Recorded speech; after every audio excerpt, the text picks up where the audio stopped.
Hello everyone and welcome back to our town. So we are now in the 1960s era and we have about 52.4 million people at the beginning of this era, and by the end of the era we have a population of 55.4 million people in 69.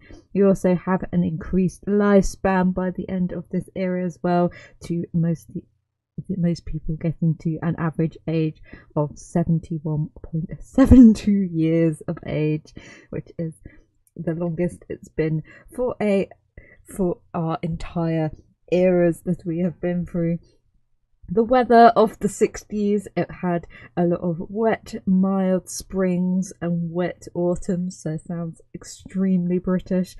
We obviously have not obviously, but we have another big freeze again this era in 1962, but this one was one of the most severe that the UK has actually had. It was the coldest since 1740, so it was pretty horrendous. Rivers, lakes and parts of the sea actually froze over, and it was a very horrid time for everyone. The 60s changed a lot in British culture. It was known as swinging 60s due to all the sort of youth culture and things that emerged. Obviously it's known for its music and all stuff like that. And by the late to mid 60s there was a revolution and modernization and fun loving and all sorts of more youth-centric things happening around the place. It was a flourishing era for art, music and fashion as well. Lots of new things coming in. London especially underwent a metamorphosis at the beginning of this era, this decade. It started off as a gloomy, grim post-war capital, and by the end it was a bright, shining epicenter of style and aspirations. A large number of young people ended up moving to London, which kind of helped it regenerate itself to becoming a fabulous capital of the UK. There was larger freedoms and fewer responsibilities for these young people, so they could have more time for expressing themselves and doing things that interested them. There was also a growth of sort of business and trade on the King's Road in Kensington, and Carnaby Street being the hubs of this new youth culture. You had new fashions and styles, which we'll get into in a little bit. There was also lots of anti-nuclear protests as well after all the stuff that happened in the 50s with our nuclear testing and stuff, and a lot of sexual liberations as well. We have things like the pill and more advice and stuff being given in this era. At the end, there was a note of optimism and the ability to dream bigger and better than ever before, and that will probably be reflected in the 70s as well.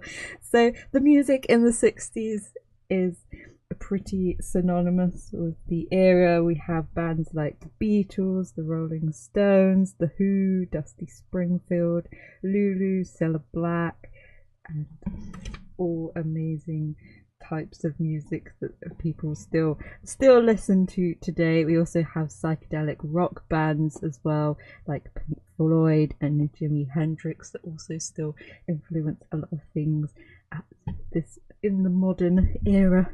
We also had a lot of new radio stations appear at this time.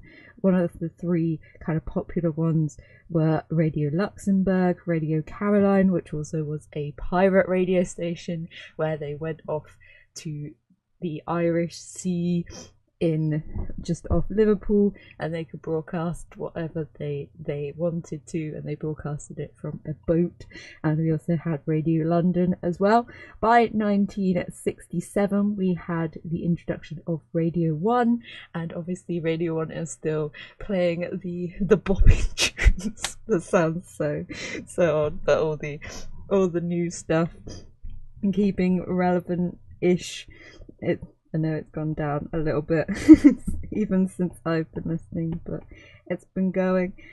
Fashion wise, there were a lot of new trends and stuff. We had Mary Quince with her mini skirt, which was a revolution in the skirt technology. Instead of having long, like, ankle length ones, you could have the freedom to move about and show off your figure and be whoever you wanted to be. There were lots of geometric shapes and patterns and colours in the fashion as well, which we'll obviously see throughout the buildings and the interior design as well. We have people like Jean Shipman and Twiggy becoming one of the, like, world-class models. There was lots of new opportunities in modelling and stuff, and the clothes that they actually designed were designed for freedom of movement, playfulness, and a new youth style and youthful looking clothes instead of looking like your parents and being all old fashioned. The British flag was also used a lot as a symbol. We also had the mod subculture as well, with Parkers and with the circle, the British flag colours.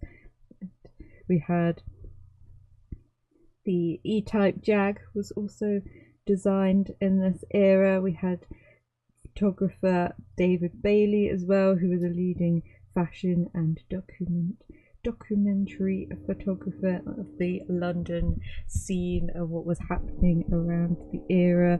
We also had films like The Italian Job, which kind of idolized the British Mini and made it an iconic symbol of this era in 1969.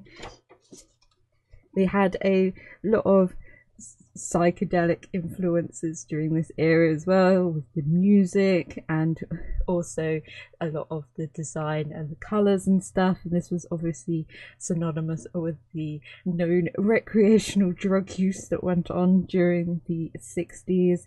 A lot of young people were looking for fun, and obviously a lot of their music idols and the people they looked up to were doing this at the time. It also coincided with the hippie movement that happened in the 1960s as well. Lots of peace and love and no nuclear wars and stuff like that. This also influenced the creation of a lot of psychedelic arts and films and music that brought a new vibrant and exciting colours and patterns. So if you see all the, like, strange colours and flowing type fonts that look a bit Art Nouveau, but they've kind of stretched it like a lava lamp, you know they were on something. And has influenced a lot of things afterwards.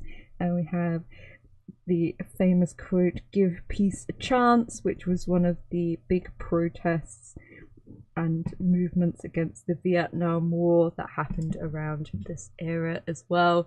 And those types of movements really jumped on getting people to protest against the war.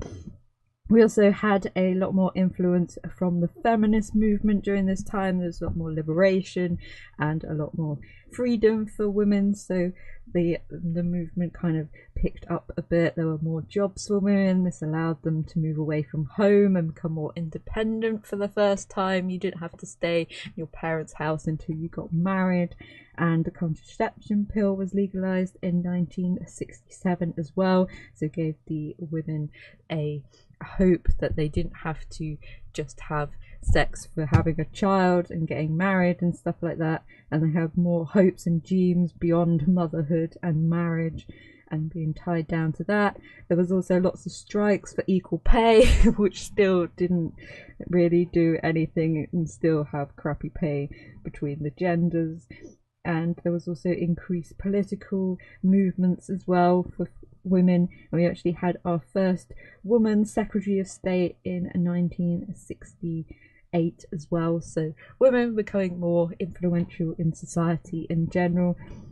We also had a lot of technology in this era as well, with there being more money and more people spending on leisure stuff. So we have things like colour TVs, pocket radios, you could listen to your favourite song all the time. We had microwaves.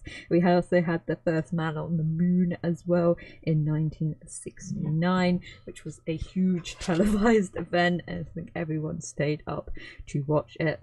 And we also had, in the art world, we had the pop art movement, which was huge. Obviously, if you've always been taught pop art at school or and stuff, so we have the two big players of Andy Warhol and Roy Lichtenstein, obviously them being more influential in America, but obviously they would have influenced the British people who were designing and doing art over here. And it was a rise in from a strong outsider's perspective, as it looked longingly and critically at all the new visual imagery and commercialism and objects of desire that were kind of happening around this time era.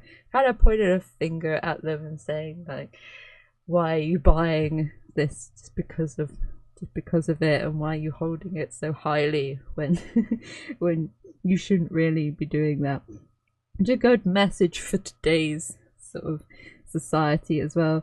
They also brought in new techniques that were more sort of used in advertising commercially and brought them into the artworks. So we got more collages, we got screen printing as well, which obviously they wanted to play on the mass production element of all these items and sort of the throwaway society that it would soon to make into this era, into now.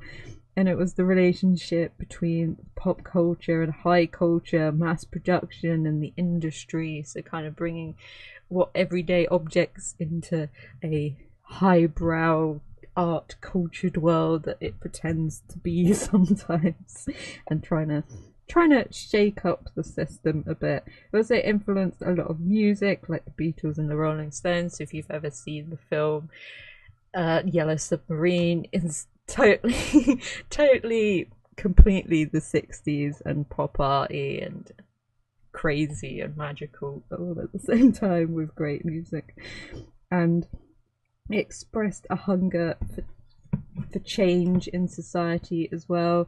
And the artist used advertising, design layouts, and kind of the mix between art and design becoming a little bit more blurred in this era, and were able to construct different things from ads and using album covers, magazines, posters and marketing propaganda to influence and create their own versions of this. And like new magazines came out, they were all bright, vivid colours, bubbly text, repeating patterns, linear line drawings, some Art Nouveau type influences, especially with some of the more like hippie, psychedelic sort of ones, like I mentioned earlier, with all their lovely dripping lava lamp type fonts and geometric shapes as well. So architecture wise, in the 1960s we had the mid-century modern style, and this was from 1945 to 1975. It was kind of more started off more in the Americas, as they wanted to expand their suburban houses and get more people living.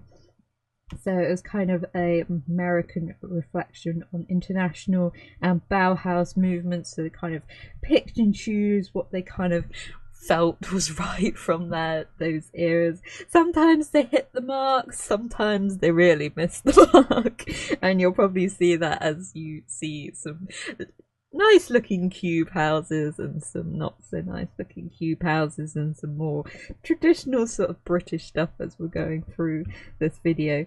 And one of the big players in this movement was Frank Lloyd Wright and his waterfall house. So this was a house built in the mountain next to a waterfall, hence the name, and the waterfall flowed down and his house came out in nice big geometric lines over the waterfall, and he used like natural materials like woods and stones and stuff, and it was all about clean simplicity and integrity of nature. So they kind of wanted to use natural things and become one with nature, but with clean lines and geometric forms. So it was kind of an in-betweeny stage between the pure Bauhaus cleanness and whiteness and concrete and industrialism and mass production. It's kind of a step up from that, using a bit more woods and stones and keeping the clear lines, but making it more built into the nature rather than making the nature conform around it. And then obviously nowadays we have ones that still have those clean lines, those white walls, those nice woods and stuff, but even more built in from the mid-century modern. There was lots of ample windows to let light in, make it look really airy, bringing the nature in and from the outside, open plan livings, and bringing the outdoors definitely into the home as well, and kind of bringing back the post beam that we were using back in the Tudor times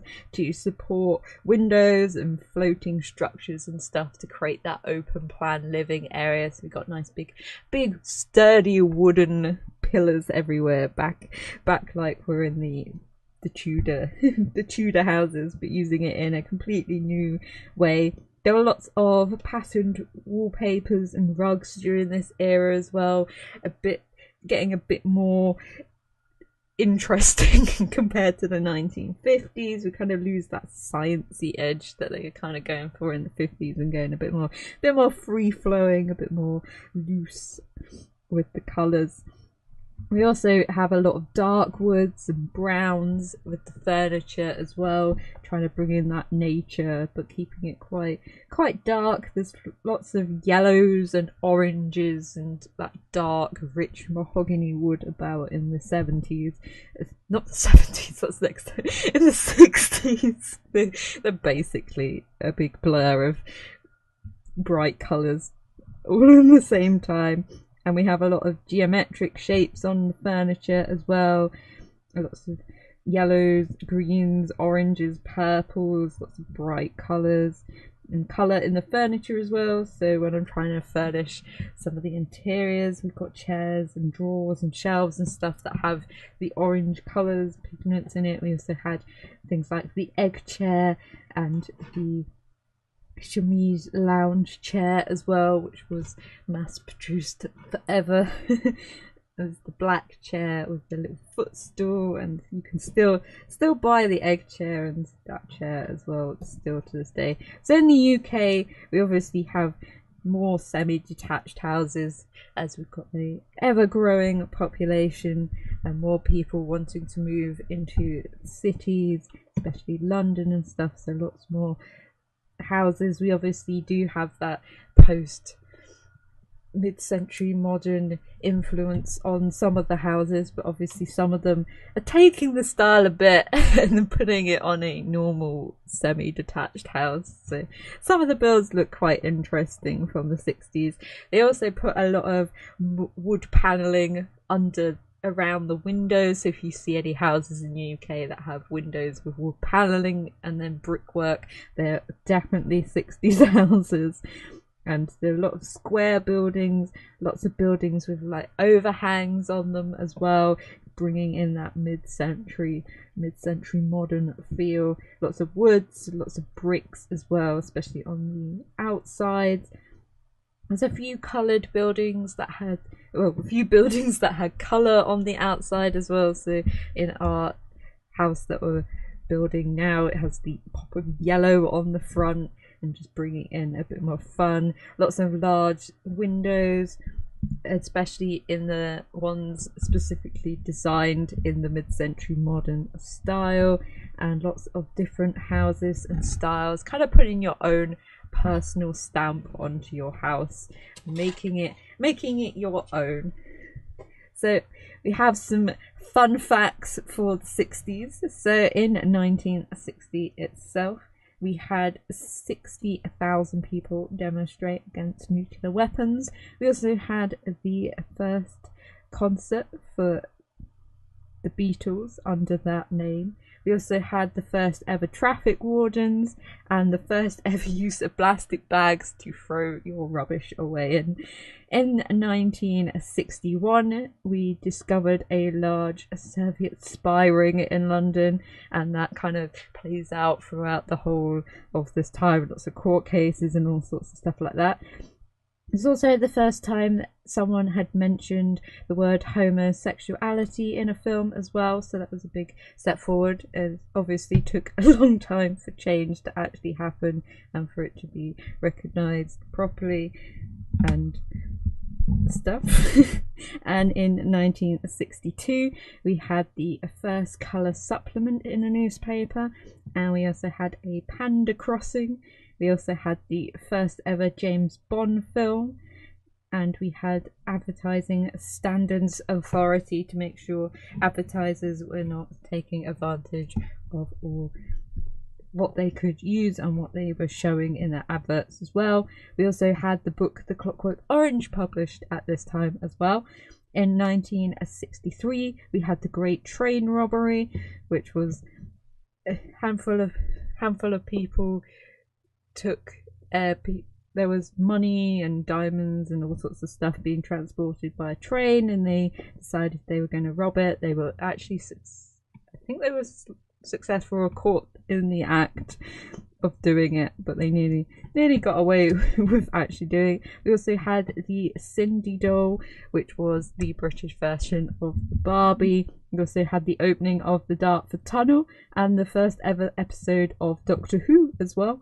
We also, in 1964, we had the first ever episode of The Top of the Pops, which gave you the top chart of the songs and the albums and stuff, and had your favourite bands playing there, so you could watch them or go live to the studio to see them. We also had Jackie magazine, which was the first ever teen sort of girl magazine that was based on pop idols and sort of more about their lives and stuff like that. We also had the introduction of BBC Two, and the first ever program they showed on there was Play School, which went for years and years and years.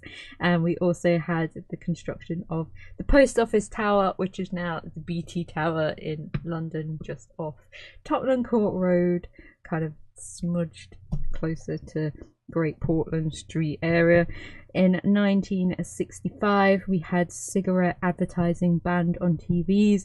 Obviously we had linked it towards cancer in the 50s, so now we were going to ban it because everyone was smoking everywhere. We also had the first ever program of the Thunderbirds. So if you don't know what the Thunderbirds is, they're a little puppet. It started off as a puppet show of some brothers who lived on an island. They created Blue Peter makes and all sorts of stuff for the island, and it's gone on to do all sorts of things. They've remodernized it, all sorts of stuff. Also, the word fuck was said on TV for the first ever time, and the first ever Pizza Express was introduced into the UK. Still going strong, good old Pizza Express. In 1966 we had the first Action Man toy. We had the first ever British credit card as well, which was the Barclaycard. Other credit cards are available. We also had thieves steal £millions worth of art from the Dulwich Art Gallery as well. In 1967, the UK won the Eurovision for the first time, I think.